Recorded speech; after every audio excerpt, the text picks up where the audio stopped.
In today's video, I'll teach you how to return an item on eBay. First of all, launch open any browser of your choice. You can see over here, I've opened Google Chrome. Now click on the search bar and type in ebay.com, press enter.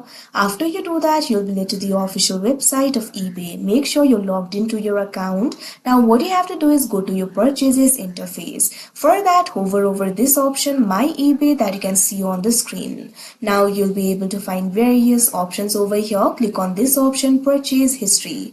After you do that, you'll be able to see all of your purchases over here. Make sure all purchases is selected. Now over here, you'll be able to see all of your purchases. Right now, I do not have any purchase, but you'll be able to see the item that you have purchased in eBay over here.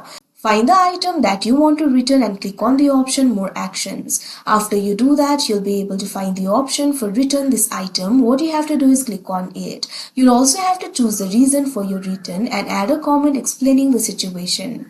After you submit the request, the seller has 3 business days to respond. If the return is approved, eBay will send you an email with a return shipping label, or the seller will provide one. The email will include all the details and a deadline for shipping the item back. Now you'll be able to return the item. Carefully package the item including all original parts. Place the return shipping label on the outside of the box covering the old label. After you do that, take the package to the designated carrier and mail it back before the deadline. So like this, you'll be able to return the item. So that is how you return an item on eBay. I hope you found this video helpful. Thank you for watching.